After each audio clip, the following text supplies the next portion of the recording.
15 seconds to go.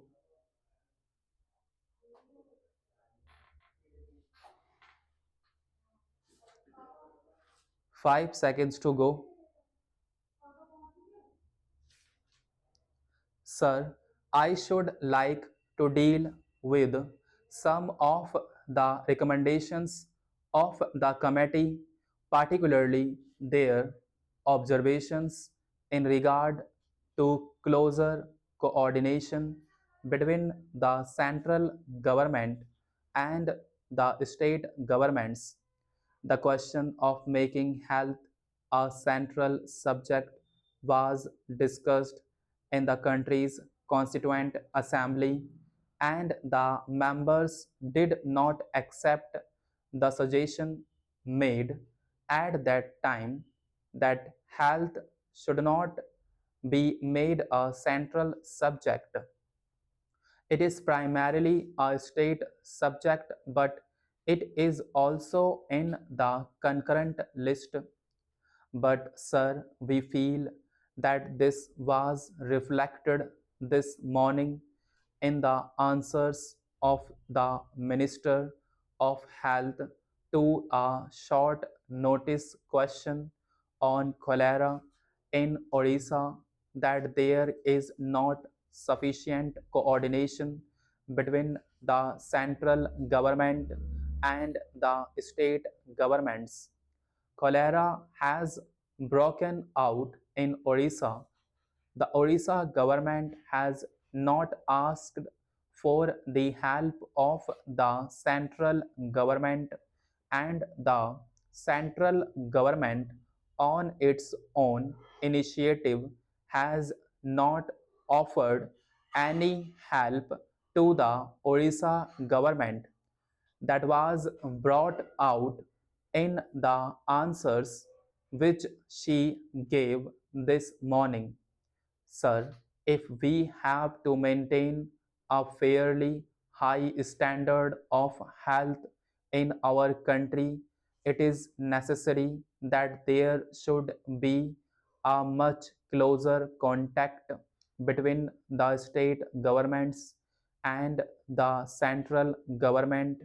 And my suggestion in regard to the recommendations of this committee is that whatever might be the constitutional position, there should be a central government health advisor at every state capital to advise the state government to find out the difficulties of the state government and to seek remedial measures if it is within the power of the central government. The committee makes a suggestion about regional directorates that may not be feasible, but certainly it is possible for government to appoint an advisor to represent it in the state capital. The second suggestion that I would like to make in regard to the main recommendations of the committee is that whatever might be the difficulties, we must make a start with regard to the evolution of a national health scheme on the basis of the scheme which is in force in England. In England, any person who makes a contribution of 5 shillings a week can get all the benefits under the National Health Scheme. That is not the rate at which we can get comparable services in our hospitals. A question may be raised that a national health scheme may not be financially feasible in India. The committee has made a recommendation that the Life Insurance Corporation, for example, should periodically check the health of persons who get themselves insured by the life insurance corporations. If this recommendation is accepted, probably life insurance business will lapse because many people are afraid of getting themselves examined by the life insurance corporation. I would like to make a suggestion that on the basis of cooperative health schemes which are in force in the United States and elsewhere, the life insurance corporation may make a beginning in regard to a national health scheme. It is not difficult. The difficulties are not insuperable. The Employees State Insurance Corporation is going to add about 11 lakhs in the state of Gujarat this year, and if the 11 lakhs are added to the number of those who are getting the benefits of the Employees State Insurance Scheme, at the end of the next year, there will be as many as 83 lakhs covered by that scheme.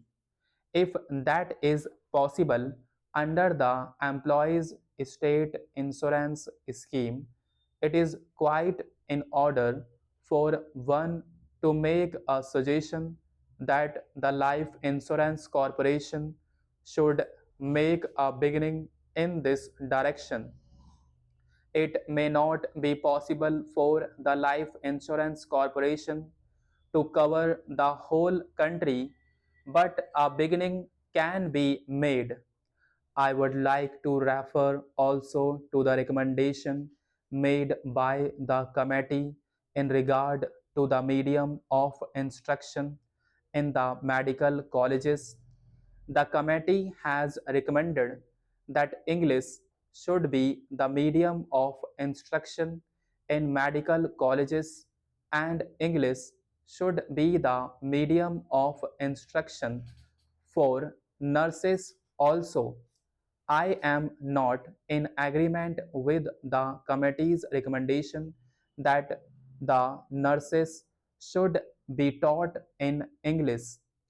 Nurses have gone to deal with people who may not know the English language. As far as doctors are concerned, if this country has to keep itself abreast of other countries in the world of medicine, it is necessary that the English medium should be retained. The House will watch with great interest what the minister has got to say in reply to this salient recommendation of the committee, because on the stand that the government of India is going to take on this subject will depend the future of medical education in our country. I would like to make an observation that somehow doctors feel that the standards of medical education are going down in every state on account of the forces of nepotism and favoritism being at work in regard to the selection of professors in medical colleges and in regard to the general apathy of students to receive instruction from teachers.